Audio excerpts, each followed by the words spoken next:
Good morning everyone, welcome to civil services study practice set number ये 118 118 है। UPPSC RO ARO के लिए और प्रैक्टिस करेंगे इसमें हम हिस्ट्री के प्रश्नों पर। ठीक है, तो चलिए स्टार्ट करते हैं। इन सभी टेस्ट का फुल टेस्ट सीरीज प्राप्त कर सकते हो, डिस्क्रिप्शन बॉक्स में नंबर है, उस पर कॉल या व्हाट्सअप करके। बाकी इस टेस्ट सीरीज की प्लेलिस्ट बना रखी है, वहाँ पर आप टेस्ट नंबर 1 से लेकर 118 तक पहुँच सकते हैं। जीएस और हिंदी दोनों के प्रैक्टिस सेट हैं उसमें।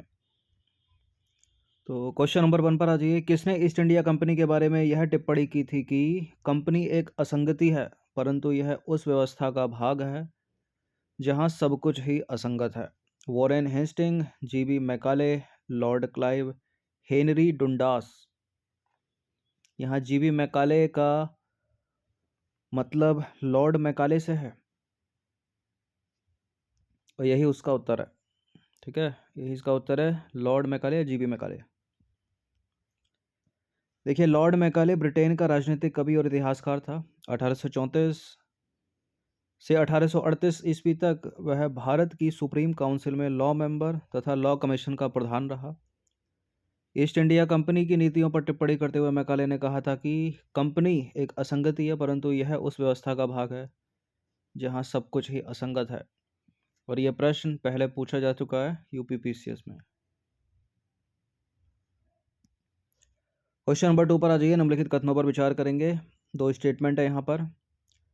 मृदा के स्वरूप और उपज के गुणों के आधार पर भूमि राजस्व का मूल्यांकन और तंबाकू और लाल मिर्च की खेती।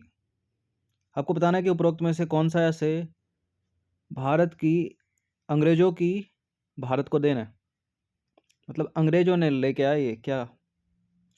तंबाकू लाल मिर्च की खेती और मृदा के स्वरूप और उपज के गुणों के आधार पर भूमि राजस्व का मूल्यांकन।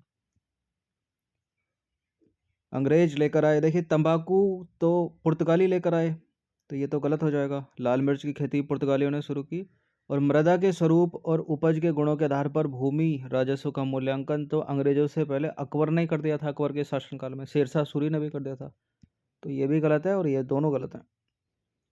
तो कोई भी अंग्रेजों की भारत को देन नहीं है। डी है इसका आंसर। तो मृदा के स्वरूप और उपज के गुणों के आधार पर भूमि राजस्व का मूल्यांकन अंग्रेजों से पहले शेरशाह सूरी एवं अकबर द्वारा किया जा चुका था और भारत में तंबाकू और लाल मिर्च की खेती पुर्तगालियों की देन है, न कि अंग्रेजों की। क्वेश्चन नंबर 3 पर आ जाइए। अंग्रेजों के शासनकाल में भारत का कौन सा क्षेत्र अफीम उत्पादन हेतु प्रसिद्ध था? कौन सा था इसमें? बिहार। ठीक है, अंग्रेजी शासनकाल में बिहार अफीम उत्पादन हेतु प्रसिद्ध था। अफीम की बात करें तो अफीम के पौधे जो है पेपेवर सोमनीफेरम के दूध यानी लेटेक्स को सुखाकर बनाया गया पदार्थ है, जिसके सेवन से आती है मादकता। ठीक है, और इसका सेवन करने वाले को अन्य बातों के अलावा तेज नींद आती है। और अफीम में 12% होती है मॉर्फिन, जिसको प्रोसेस करके हीरोइन नामक मादक द्रव्य यानी ड्रग तैयार की जाती है। ठीक है, और अफीम का दूध निकालने के लिए यानी उसका लेटेक्स निकालने के लिए उसके कच्चे अपक्व फल में जो है एक चीरा लगाया जाता है और इसका दूध निकलने लगता है यानी लेटेक्स निकलने लगता है, जिसको निकालकर सुखा लिया जाता है और यही दूध सूखकर जो है गाढ़ा होने पर अफीम कहलाता है और यह लचीला होता है। ठीक है, स्टिकी होता है। क्वेश्चन नंबर 4 पर आ जाइए। निम्नलिखित में से किन स्थानों पर डचों ने अपने व्यापारिक अड्डे स्थापित किए थे? अपने व्यापारिक अड्डे कहाँ स्थापित किए थे डचों ने? मछलीपट्टनम में तो स्थापित किया था, नागपट्टनम में भी किया था, चिनसुरा में भी किया था, सूरत में भी किया था, भरूच में भी किया था, आगरा में भी किया था, पटना में किया था, अहमदाबाद में किया था, कोचीन में किया था, सभी जगह किया था। तो उपरोक्त सभी आंसर डी हो जाएगा इसका। तो भारत में डचों के द्वारा स्थापित व्यापारिक केंद्र थे नागपट्टनम, चिनसुरा, मछलीपट्टनम, सूरत, भरूच, आगरा, कोचीन, अहमदाबाद और पटना सभी। क्वेश्चन नंबर 5 पर आ जाइए। निम्नलिखित यूरोपीय में से कौन एक स्वतंत्रता पूर्व भारत में व्यापारी के रूप में सबसे अंत में आए? ये सारे इनमें से सबसे अंत में जो पूछा है वो बताना है। देखिए सबसे पहले तो पुर्तगाली आ गए 1498 में, ठीक है, वास्को डी गामा आया, और सबसे अंत में आए फ्रांसीसी पुर्तगालियों में। तो सी इसका आंसर हो जाएगा। देखिए 16वीं-17वीं शताब्दी में यूरोप के अनेक राष्ट्रों के व्यापारी समय समय पर व्यापार के उद्देश्य से भारत आए, और यूरोपियों में सबसे पहले 1498 ईस्वी में पुर्तगाली तथा बाद में 1664 ईस्वी में फ्रांसीसियों का आगमन हुआ। पहले पूछे तो पुर्तगाली, बाद में पूछे तो फ्रांसीसी, दोनों यूरोपीय हैं।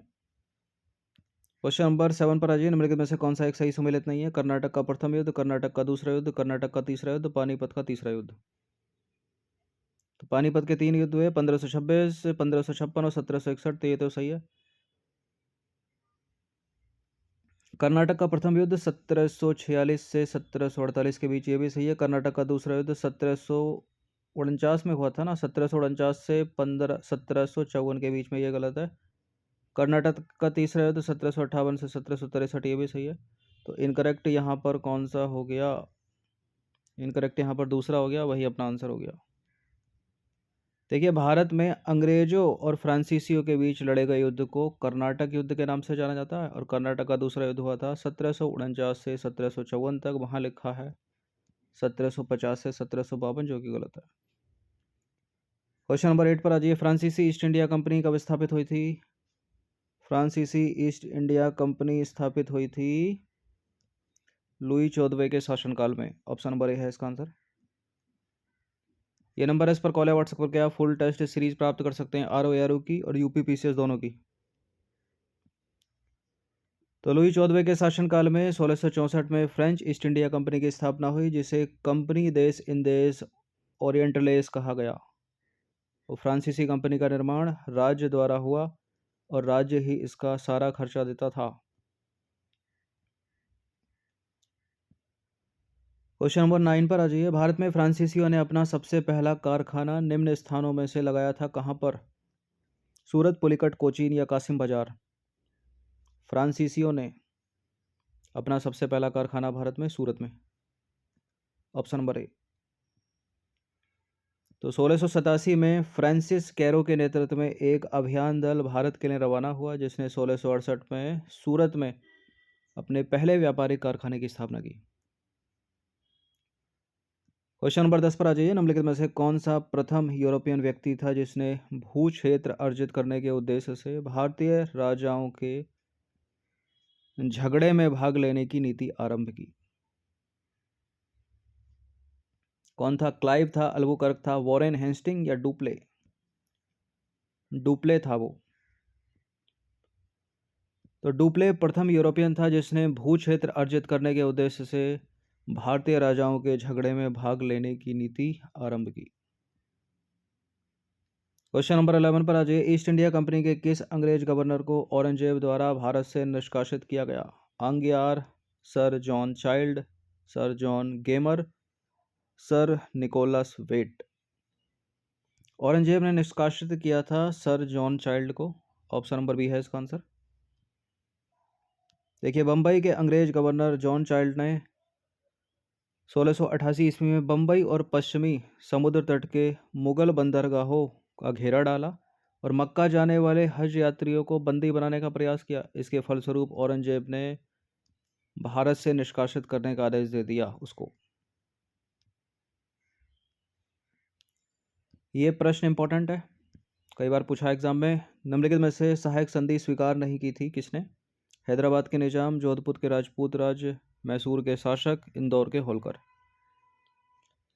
बताइए क्या है इसका आंसर, ए या बी? इसका आंसर है इंदौर के होलकर राज्य ने। Option number B. तो लॉर्ड वेलेस्ली ने भारतीय राज्यों को अंग्रेजी राजनीतिक परिधि में लाने के लिए सहायक संधि यानी सब्सिडरी अलायंस सिस्टम का प्रयोग किया, और इंदौर के होलकर ने सहायक संधि स्वीकार नहीं की। क्वेश्चन नंबर 13 पर आ जाइए। निम्नलिखित युग्मों में से कौन सा एक सही सम्मिलित नहीं है? बक्सर का युद्ध 1764 बहुत पूछता है एग्जाम में इसको। सहायक संधि 1863 की। भारत में ईस्ट इंडिया कंपनी का एकाधिकार 1833, और ब्रिटिश नागरिकों एवं कंपनियों के लिए भारत में व्यापार का खोला जाना 1813। ठीक है। 1833 ये दूसरा चार्टर है, मतलब तीसरा चार्टर है, और 1813 ये दूसरा चार्टर है। ठीक है। 1853 चौथा चार्टर है और 1793 प्रथम चार्टर है। तो 1833 के चार्टर एक्ट के द्वारा भारत में ईस्ट इंडिया कंपनी का एकाधिकार सही है। और 1813 के चार्टर ब्रिटिश नागरिकों एवं कंपनियों के लिए भारत में व्यापार का खोला जाना, ये भी सही है। सहायक संधि गलत है, बक्सर का युद्ध सही है, और बी अपना आंसर है। देखिए, भारत में अंग्रेजी सत्ता की श्रेष्ठता स्थापित करने तथा फ्रांसीसियों के भय को समाप्त करने के उद्देश्य से लॉर्ड वेलेस्ली ने सहायक संधि प्रणाली को 1798 में आरंभ किया था। और बिल्कुल याद रखिएगा, इस सन को इंपॉर्टेंट है ये। क्वेश्चन नंबर 14 पर आ जाइए। सर टॉमस मुनरो किन वर्षों में मद्रास के गवर्नर रहे? 1820 से 1827 तक। देखिए, टॉमस मुनरो 1820 से 1827 ईस्वी तक मद्रास के गवर्नर रहे और दक्षिण भारत में भू राजस्व वसूली हेतु लागू की गई व्यवस्था रैयतवाड़ी व्यवस्था थी। इस व्यवस्था के जन्मदाता कौन है? टॉमस मुनरो और कैप्टन रीड, जिन्होंने सर्वप्रथम इसे तमिलनाडु के बारामहल जिले में लागू किया था। और मोस्ट इंपॉर्टेंट है ये लाइन, अलग से प्रश्न पूछा जा चुका है कई बार। ठीक है। रैयतवाड़ी व्यवस्था का जन्मदाता कौन? टॉमस मुनरो और कैप्टन रीड, दोनों में से कोई एक आएगा तब भी आंसर होगा। भारत में सबसे पहले कहाँ स्थापित? तमिलनाडु के बारामहल जिले में। क्वेश्चन नंबर 15 पर आ जाइए। ठगों के दमन में निम्नलिखित में से कौन संबद्ध था? कैप्टन स्लीमैन, प्रश्न ये भी कई बार पूछा जा चुका है। देखिए, लॉर्ड विलियम बेंटिक ने कैप्टन स्लीमैन को ठगी के विरुद्ध कार्यवाही करने के लिए जो है नियुक्त किया, और उसने लगभग 1500 ठगों को बंदी बना लिया और अनेक ठगों को फांसी दे दी गई, से इसको आजीवन कारावास दिया। और 1837 ईस्वी के पश्चात संगठित रूप से ठगों का अंत हो गया। बहुत सारे प्रश्न हैं जो यूपी पीसीएस में पहले पूछे जा चुके हैं, 7 से 8 वर्षों में, 12 वर्षों में, 15 वर्षों में, जिनकी पुनरावृत्ति हुई है आरओ की परीक्षा में। और आरओ के कई सारे ऐसे सवाल हैं जो पीसीएस में पूछे गए हैं, या यूपी के जो दूसरे एग्जाम हैं उनके फेरबदल करते रहते हैं। ऐसे 20 से 25% सवाल होते हैं, ठीक है, जो घूमते रहते हैं, ऐसे ही पूछने के तरीके बदल जाते हैं उनके। चलिए, क्वेश्चन नंबर 16 पर आ जाइए। डैश ने मेहर उन निशा से शादी की जिसे उन्होंने नूरजहां यानी दुनिया की रोशनी की उपाधि दी। किसने की थी नूरजहां से शादी? जहांगीर, अकबर, औरंगजेब, शाहजहां। देखिए, जहांगीर ने, ठीक है, जहांगीर ने नूरजहां से शादी की और जहांगीर ने उसे मतलब मेहर उन निशा यानी मेहरुन निशा से शादी की और नूरजहां की उपाधि दी। नूरजहां का मतलब दुनिया की रोशनी, तो इसका आंसर है बी। देखिए, नूरजहां को मेहर उन निशा या मेहरुन निशा के नाम से भी जाना जाता है, जो मुगल सम्राट जहांगीर की 20वीं और अंतिम पत्नी थी। वर्ष 1611 में जहांगीर ने नूरजहां से शादी की और अपनी नई और सुंदर पत्नी के सम्मान में जहांगीर ने उन्हें उसी वर्ष उनकी शादी के समय नूर महल की उपाधि दी। नूर महल मतलब महल की रोशनी की उपाधि दी। और 5 साल के बाद 1616 में नूरजहां की उपाधि दी। ठीक है, जहांगीर नहीं। नूरजहां का अर्थ दुनिया की रोशनी, तो नूर महल महल की रोशनी, नूरजहां दुनिया की रोशनी। देखिए, नूरजहां को मुगल काल की सबसे शक्तिशाली महिलाओं में से एक माना जाता है और वह उस समय मुगल सिंहासन के पीछे की असली ताकत थी। क्वेश्चन नंबर 17 पर आ जाइए। हिंदवी स्वराज्य का साम्राज्य डैश द्वारा स्थापित किया गया था? छत्रपति शिवाजी महाराज, टीपू सुल्तान, सम्राट अकबर, पेशवा बाजीराव। हिंदवी स्वराज्य का साम्राज्य टीपू सुल्तान तो कर ही नहीं सकता, अकबर भी नहीं, क्यों करेगा? छत्रपति शिवाजी महाराज या पेशवा बाजीराव में से एक आंसर है, और इसका आंसर है Chhatrapati Shivaji, option number A. देखिए,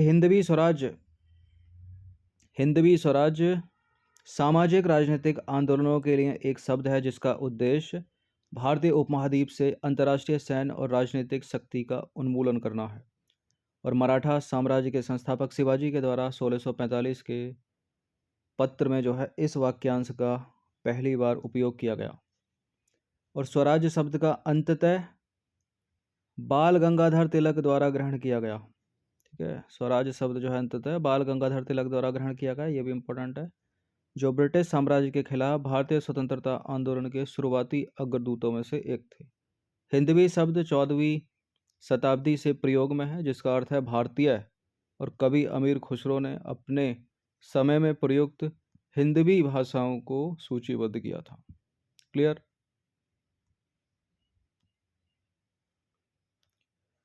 ये प्रश्न बहुत सारे एग्जाम में कई बार पूछा गया। कुतुब मीनार की 5वीं मंजिल का निर्माण किसके द्वारा हुआ, किसके शासनकाल में हुआ? देखिए, शुरुआत की थी कुतुबुद्दीन ऐबक ने, उसके बाद इल्तुतमिश ने 2 मंजिलें बनवाई, फिर बाद की 2 मंजिलें जो है वो फिरोज शाह तुगलक ने के शासनकाल में, तो सी है इसका आंसर। तो कुतुब मीनार की 5वीं मंजिल फिरोज शाह तुगलक के शासनकाल के दौरान बनाई गई, और दिल्ली के पहले मुस्लिम शासक कुतुबुद्दीन ऐबक ने 1200 ईस्वी में कुतुब मीनार का निर्माण शुरू किया, लेकिन केवल तहखाने को ही पूरा कर सका वो। उसका उत्तराधिकारी आया इल्तुतमिश। इल्तुतमिश ने 1220 में 3 और मंजिलें जोड़ी, ठीक है। फिर फिरोज शाह तुगलक ने 5वीं और आखिरी मंजिल का निर्माण करवाया। और कुतुब मीनार है कहाँ पर? दक्षिण दिल्ली, भारत के मेहरौली क्षेत्र में यूनेस्को की विश्व धरोहर स्थल है कुतुब मीनार, और यह शहर के सबसे अधिक देखे जाने वाले पर्यटन स्थलों में से एक है, जिसे अधिकतर 1199 और 1220 के बीच बनाया गया था। और इसकी पहली 3 मंजिलें लाल बलुआ पत्थर से बनी हैं, और चौथी और 5वीं मंजिल संगमरमर और बलुआ पत्थर की हैं। चलिए क्वेश्चन नंबर 19 पर आ जाइए। निम्नलिखित कथनों पर विचार करेंगे। 3 स्टेटमेंट वाला सवाल है, कुछ बातें यहाँ पर कही गई हैं स्टेटमेंट बनाकर। किसके लिए हैं? सिकंदर लोदी, अलाउद्दीन खिलजी, फिरोज शाह तुगलक और या कुतुबुद्दीन ऐबक। देखिए, उसने एक कुशल जासूसी प्रणाली का आयोजन किया, यहाँ से पहचान नहीं पड़ रही है। दूसरा देखते हैं, कपटपूर्ण मुआयना को रोकने के लिए उन्होंने घोड़ा की ब्रांडिंग यानी घोड़ों को दागना और सैनिकों के वर्णात्मक रोल यानी चेहरा प्रथा की शुरुआत की। तो दूसरे से आप पता कर लोगे, घोड़ों को दागना अलग से ही पूछ लेते हैं एक लाइन में, ठीक है, 4 स्टेटमेंट बनाकर। और देख लेते हैं। देखिए, उसके सबसे उल्लेखनीय सुधारों में था बाजार नियमन या बाजार नियंत्रण व्यवस्था, इसको ही बहुत पूछते हैं, ठीक है। तो प्रश्न पूछने के तरीके या तो स्टेटमेंट बनाकर थोड़ा टफ करके पूछ लो, या सीधे सीधे एक लाइन पूछ लो। तो घोड़े को दागना हो गया, चेहरा प्रथा हो गई, बाजार नियमन, ये सब किसके? अलाउद्दीन खिलजी के। तो सी है इसका आंसर। तो अलाउद्दीन खिलजी 1296 1316 खिलजी वंश से संबंधित, ठीक है, और जिसे अलाउद्दीन खिलजी ने स्थापित किया था खिलजी वंश को। और मलिक मोहम्मद जायसी द्वारा लिखित जो पुस्तक है पद्मावत में अलाउद्दीन खिलजी के चित्तौड़ अभियान का वर्णन किया गया है। अलाउद्दीन खिलजी ने सिकंदर सैनी या दूसरे सिकंदर की उपाधि धारण की थी, और अपने आर्थिक सुधारों में कौन कौन से सुधार किया उसने? बाजार सुधार, कीमतों में एक रूपता, विश्वा प्रणाली, ठीक है, और उसने घोड़ों को दागने की प्रथा, ठीक है, और सैनिकों के एक विस्तृत रजिस्टर यानी चेहरा प्रथा की शुरुआत उसने की। अलाउद्दीन द्वारा आयोजित जासूसी की व्यवस्था बहुत व्यवस्थित और प्रभावी थी। और इम्पॉर्टेंट है ये वाली लाइन, जियाउद्दीन बर्नी ने अपनी पुस्तक तारीख फिरोजशाही में उल्लेख किया है कि अलाउद्दीन खिलजी द्वारा आर्थिक सुधारों में सबसे प्रमुख सुधार उनकी बाजार नियंत्रण नीति थी। अलग से प्रश्न करते हैं 4 स्टेटमेंट के साथ, ठीक है। और तारीख फिरोजशाही किसकी रचना है? जियाउद्दीन बर्नी की, अभी पूछी गई है। चलिए क्वेश्चन नंबर 20 पर आ जाइए। अंतिम प्रश्न है, मोहम्मद बिन तुगलक ने अपनी राजधानी को दिल्ली से दौलताबाद क्यों स्थानांतरित कर दिया? क्या अपने राज्य को अफगान के हमले से बचाने के लिए, अपने राज्य को मंगोलों के आक्रमण से बचाने के लिए, दक्षिण भारत को बेहतर ढंग से नियंत्रित करने के लिए, या दक्कन के साथ सांस्कृतिक और व्यापारिक संबंध विकसित करने के लिए? मोहम्मद बिन तुगलक ने अपनी राजधानी दिल्ली से दौलताबाद क्यों स्थानांतरित कर दिया? हालांकि फिर कन्वर्ट कर ली थी उसने, दौलताबाद से दिल्ली ले गया था। ऐसा किया था उसने अपने राज्य को मंगोलों के आक्रमण से बचाने के लिए, ठीक है, अपने राज्य को मंगोलों के आक्रमण से बचाने के लिए, बी है इसका आंसर। तो मोहम्मद बिन तुगलक 1325 से 1351 तक दिल्ली का सुल्तान था। मोहम्मद बिन तुगलक ने 1327 में अपनी राजधानी को दिल्ली से दौलताबाद स्थानांतरित कर दिया, और इस बदलाव के 2 कारण थे। केंद्रीय रूप से स्थित राजधानी रखने की उसकी इच्छा, और मंगोलों के आक्रमण का भय। तो विकल्प बी हो गया करेक्ट। देखिए, योजना विफल साबित हुई और राजधानी को बाद में वापस दिल्ली स्थानांतरित कर दिया गया और उसने 1330 में भारत में सांकेतिक मुद्रा की शुरुआत की। सांकेतिक मुद्रा की शुरुआत, ये अलग से प्रश्न बनता है, इंपॉर्टेंट लाइन, ठीक है, कि भारत में सांकेतिक मुद्रा की शुरुआत किसने की? मोहम्मद बिन तुगलक ने। कब की? 1330 में। और मोरक्को के प्रसिद्ध यात्री और विधिवेत्ता इब्ने बतूता उनके दरबार में अतिथि थे। ये भी इंपॉर्टेंट है लाइन, अलग से प्रश्न बनता है 4 विकल्प के साथ। और उनकी मृत्यु के बाद बदायूं ने एक टिप्पणी की थी कि राजा अपने लोगों से और वे अपने राजा से मुक्त हो गए। ये भी इंपॉर्टेंट लाइन है, अलग से प्रश्न बन चुका ऑलरेडी, ठीक है, कि निम्नलिखित में से किसने टिप्पणी की थी कि जो प्रजा है अपने लोगों से और राजा अपनी प्रजा से मुक्त हो गई? तो बदायूनी की टिप्पणी है ये। 3 अलग अलग प्रश्न ऑलरेडी बन चुके हैं परीक्षाओं में। तो 20 प्रश्न थे इतिहास के इंपॉर्टेंट, मध्यकालीन भारतीय इतिहास। इनकी प्रैक्टिस कर लीजिएगा और इन सभी टेस्ट का आप पीडीएफ भी प्राप्त कर सकते हो। पीडीएफ मिलेगा आपको पेड ग्रुप में ही, ठीक है। ये नंबर इस पर कॉल या व्हाट्सअप करके आप ज्वाइन कर सकते हैं फुल टेस्ट सीरीज़ को। तो हर दिन प्रैक्टिस करते रहिएगा। धन्यवाद।